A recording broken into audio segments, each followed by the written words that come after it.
Assalamualaikum warahmatullahi wabarakatuh. Perkenalkan, nama saya Nuralia. Saya dari Prodi Pendidikan Bahasa dan Sastra Indonesia.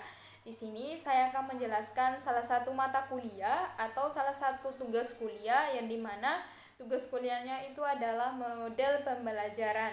Nah, di sini saya mengambil model pembelajaran kooperatif think pair share, yang dimana yang pertama itu ada think, berpikir.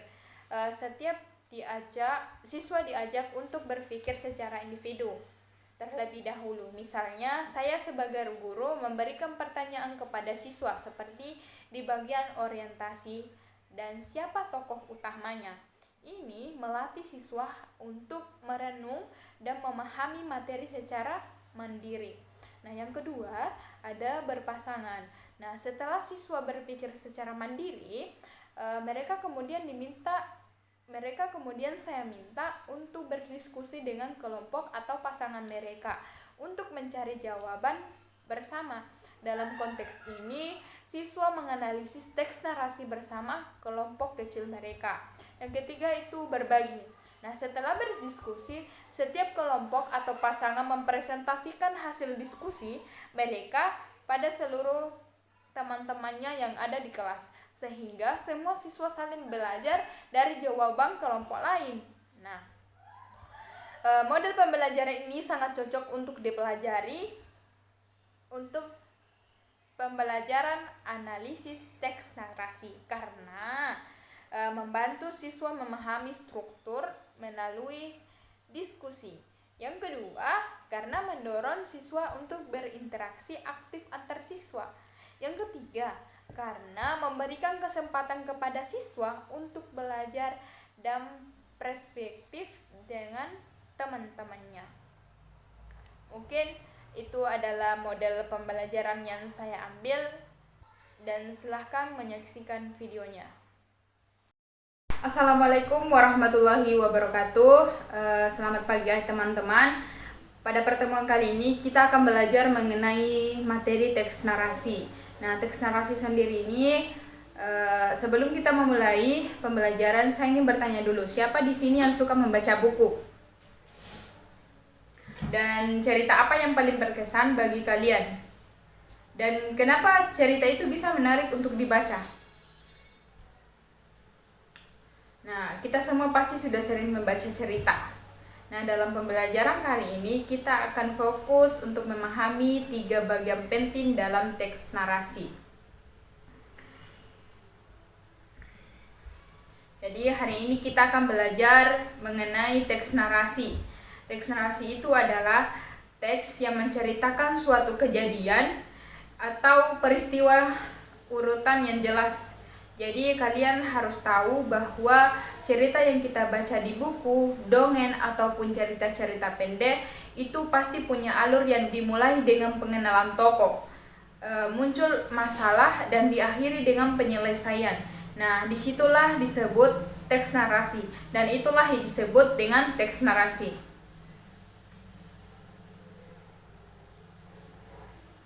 Nah, jadi teks narasi itu, sebelumnya saya ingin bertanya dulu, siapa yang sudah pernah mendengar materi tentang teks narasi atau sudah pernah mendengar apa itu teks narasi? Nah, teks narasi itu adalah sebuah teks yang menceritakan serangkaian peristiwa atau kejadian dalam urutan yang tertentu, dalam urutan waktu yang tertentu. Dalam teks narasi, pasti ada tokoh yang terlibat dalam cerita tersebut dan ada juga konflik yang terjadi. Konflik ini yang membuat ceritanya menjadi menarik karena harus ada masalah yang dihadapi oleh tokoh utama kemudian dapat diselesaikan. Jadi teks narasi bisa menjadi 2 jenis. Yang pertama itu apa?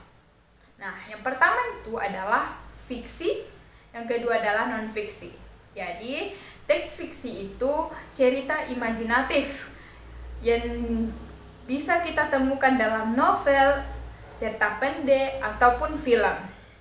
Nah, sementara teks non-fiksi itu berkisah seperti kisah nyata, berkisah berisi tentang kisah nyata, seperti kisah inspiratif atau autobiografi. Nah, itu. Nah, jadi teks narasi juga mempunyai beberapa ciri-ciri. Siapa yang tahu beberapa ciri-ciri teks narasi itu? Nah, jadi beberapa ciri-ciri teks narasi itu adalah ada 4. Yang pertama, ada peristiwa yang saling berhubungan dalam waktu yang jelas. Yang kedua, ada tokoh yang terlibat dalam cerita tersebut. Tokoh ini bisa saja lebih dari 1. Tidak harus 1, tapi boleh 1, 2 maupun 3. Intinya adalah tokoh ini bisa lebih dari 1, bisa banyak. Nah, yang ketiga, ada konflik dalam cerita. Nah, yaitu masalah yang harus diselesaikan oleh tokoh. Masalah yang harus diselesaikan oleh tokoh. Nah, yang keempat, ada nilai moral atau pesan yang dapat dipetik dalam cerita. Ada nilai moral dan pesan yang dapat dipetik dari cerita. Nah, ada juga beberapa strukturnya. Nah, struktur teks narasi itu ada 3. Dan tadi ada yang bertanya bagaimana cara menyusun teks narasi. Nah, di sini kita akan menyusun teks narasi menggunakan strukturnya, yang dimana struktur pertama itu adalah orientasi. Nah, orientasi ini adalah bagian awal di mana tokoh dan latar cerita diperkenalkan. Nah, orientasi ini adalah bagian awal di mana tokoh latar cerita diperkenalkan. Misalnya, kalian diberitahu siapa tokoh utamanya dan di mana kapan cerita itu terjadi. Nah, itu. Jadi, yang kedua ada komplikasi. Nah, komplikasi sendiri ini adalah bagian di mana masalah atau konflik itu muncul. Biasanya ini adalah bagian yang paling seru karena tokoh utama berhadapan dengan masalah yang harus diselesaikan dan harus mereka hadapi.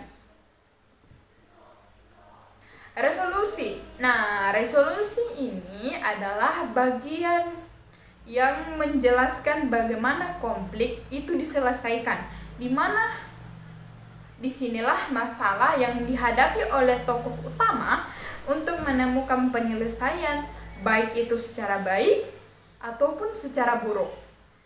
Nah, itu. Jadi contohnya dalam cerita dongeng si kancil dan si buaya. Nah, di mana orientasi. Nah, ya, contohnya dalam cerita si kancil dan buaya. Nah, sekarang mari kita menganalisis dulu cerita pendek ini. Jadi mari kita dulu menganalisis cerita pendek, penjelasan tentang si kancil. Kita akan lihat struktur cerita ini bersama-sama. Oke? Siap? Nah, saya di sini mari kita bersama-sama melihat cerita si kancil dan buaya. Kita akan mulai dengan analisis bagian-bagiannya. Nah, saya ingin bertanya dulu. Di bagian orientasi, siapa tokoh utamanya dalam kisah si kancil dan si buaya ini? Siapa yang bisa jawab? Angkat tangan. Nah, jawabannya adalah si kancil. Betul sekali. Karena si kancil adalah tokoh utama dalam cerita ini. Orientasi itu penting karena di sini kita bisa dikenalkan dengan siapa tokoh utama dan di mana cerita ini terjadi dan kira-kira kapan kejadian itu berlangsung. Nah, Selain si kancil, ada tokoh lain tidak yang muncul di orientasi tadi? Nah, selain si kancil, ada tidak tokoh lain yang muncul di orientasi ini? Ada yang bisa menjawab? Angkat tangan ya, kalau sudah bisa menjawab. Nah, misalnya buaya atau hutan. Betul. Jadi orientasi ini kita tahu ada si kancil dan tokoh utama. Hutan sebagai tempat dan buaya sebagai tokoh pendukung. Ini membantu kita membayangkan cerita lebih jelas. Ya kan? Nah, betul. Yang kedua, di dalam cerita buaya dan si kancil ini, di bagian mana komplikasinya? Apa yang menjadi masalah atau konflik dalam cerita ini? Ada yang bisa menjawab? Nah, buaya ingin memakan si kancil. Betul sekali. Jadi, buaya ingin memakan si kancil. Dan itu penyebabnya si kancil berada dalam bahaya. Nah, ini di bagian komplikasi kita perlu fokus pada bagaimana kompleks itu muncul. Biasanya bagian ini itu yang paling seru. Kenapa? Menurut kalian, komplikasi itu penting dalam sebuah cerita tidak? Nah, betul. Konflik atau masalah yang muncul itu yang bikin cerita menjadi menarik. Tanpa konflik, cerita itu bakalan akan datar. Dalam kasus ini, kalau si kancil nggak dikejar buaya, nggak akan ada cerita yang seru. Iya kan? Nah, betul. Lanjut yang ketiga. Yang terakhir itu bagian resolusi. Nah, bagian resolusi ini bagaimana si kancil menyelesaikan masalah dengan buaya? Ada yang bisa menjawab? Nah, si kancil berhasil lolos dengan akalnya. Betul sekali, tepat sekali jawabannya. Jadi, si kancil menggunakan kecerdikannya untuk mengatasi buaya. Nah, di bagian resolusi ini kita bisa melihat bagaimana semua konflik yang bisa diselesaikan. Kadang-kadang resolusi ini bisa berupa kemenangan tokoh utama, tapi bisa juga endingnya tidak terlalu bahagia. Sekarang, apa yang kalian bisa pelajari dari si kancil menyelesaikan masalah ini? Mungkin adik-adik ada yang bisa menjawabnya? Angkat tangan. Nah, bagus sekali. Jadi, meskipun si kancil ini kecil, tapi dia sangat cerdas. Dia mengerjakan itu untuk tidak menyerah. Dia mengajarkan kita untuk tidak menyerah dan menghadapi masalah dengan pemikiran yang jernih. Begitu. Jadi penting untuk dicatat bagian orientasi, komplikasi atau resolusi gak hanya ada di cerita yang kita baca di buku teks. Dalam kehidupan sehari-hari juga kita sering menghadapi hal-hal seperti ini, di mana kita punya tujuan yang masalah, seperti itu orientasi. Menghadapi tantangan atau rintangan, itu adalah komplikasinya. Dan pada akhirnya menemukan cara untuk mengatasinya. Dan itu adalah resolusinya. Jadi belajar tentang 3 bagian ini gak cuma membantu kalian memahami cerita, tapi juga diterapin dalam kehidupan sehari-hari. Insya Allah bisa dimengerti ya adik-adik materinya. Nah, selain itu jangan lupa pesan moral yang ada. Meskipun cerita itu bisa berupa fabel seperti si kancil dan buaya, pasti ada pelajaran yang bisa kita ambilkan. Pasti dalam cerita si kancil dan si buaya tadi pasti ada beberapa pelajaran yang bisa kita ambil, ya kan? Nah, ada yang ingin menambahkan? Nah, mungkin dari sekian tadi yang saya sampaikan, mungkin ada yang ingin menambahkan atau bertanya. Apa ada yang kurang jelas?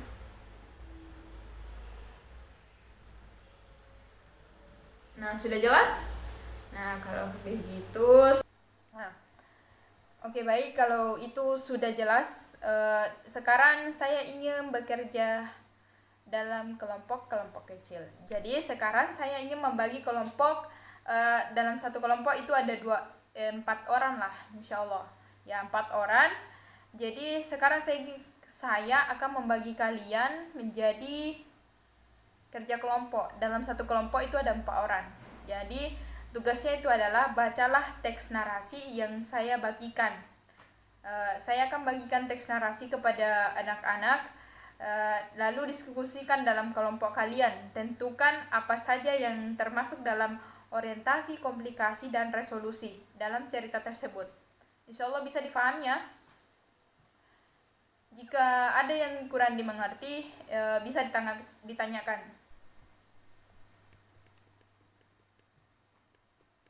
Oke. Ya, pembagian kelompoknya sudah selesai. Dimohon para siswa, anak-anak bisa dikerjakan tugasnya.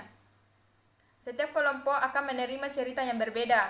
Jadi, saya akan membagikan materi itu ceritanya berbeda-beda. Selain itu, kalian diskusikan bersama siapa saja tokoh dalam cerita. Apa yang menjadi masalah konfliknya dan bagaimana masalah tersebut bisa diselesaikan, dan jangan lupa untuk menemukan pesan moral yang ada dalam cerita tersebut. Setiap kelompok akan saya suruh presentasikan di depan kelas. Oke? Bisa dimengerti ya? Saya tunggu sampai 10-15 menit untuk kalian berdiskusi kelompok. Oke? Saya beri waktu 10-15 menit untuk mengerjakan tugas kelompoknya. Silahkan.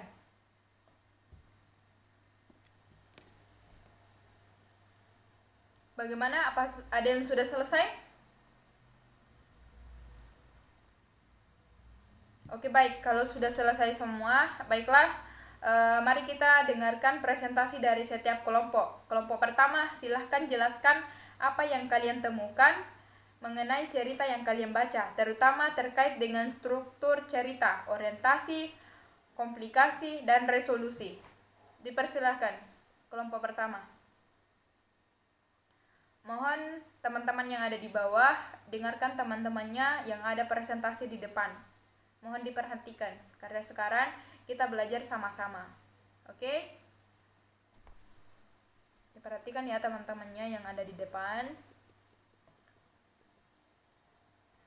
Oke, itulah presentasi dari semua kelompok. Jadi setelah kita diskusi, sekarang saya akan coba kalian atau memberi kalian tugas menulis. Cobalah kalian menulis sebuah teks narasi berdasarkan pengalaman kalian, misalnya cerita tentang liburan seru kalian atau pengalaman kalian, atau pengalaman yang kalian hadapi, tantangan yang akhirnya bisa kalian selesaikan. Ingat, tulis cerita kalian menggunakan struktur yang kita pelajari tadi, yang mana orientasi, konflik, dan resolusi. Oke? Insya Allah bisa difahami ya. Nah, saya harap kalian bisa membuat cerita tidak hanya seru, tetapi juga menyampaikan pesan yang baik untuk pembacanya. Oke? Tadi kita sudah membahas tentang teks narasi, mulai dari orientasi, komplikasi, dan resolusi, serta bagaimana cara kita menganalisis cerita-cerita tersebut, sehingga kalian sekarang lebih paham bagaimana cara menemukan bagian-bagian penting dalam sebuah cerita dan lebih mudah memahaminya saat membaca teks narasi di buku atau di cerita lain. Nah, Jangan lupa untuk terus berlatih kemampuan kalian menulis teks narasi ini. Di tugas minggu depan, saya minta, ibu akan minta kalian untuk menulis salah satu cerita kalian sendiri yang harus punya bagian-bagian orientasi, komplikasi, dan resolusi. Yang jelas, pastikan kalian sudah memahami dengan baik apa itu orientasi, komplikasi, dan resolusi, dan apa itu teks narasi. Oke? Jika kalian masih ada yang bingung dan ingin bertanya, silakan bertanya. Dan jika ada kurangnya dan ada yang ingin ditambahkan mengenai materi teks narasi ini, dipersilahkan kepada mahasiswa. Jika ada yang ingin ditanyakan, angkat tangan dan silakan bertanya.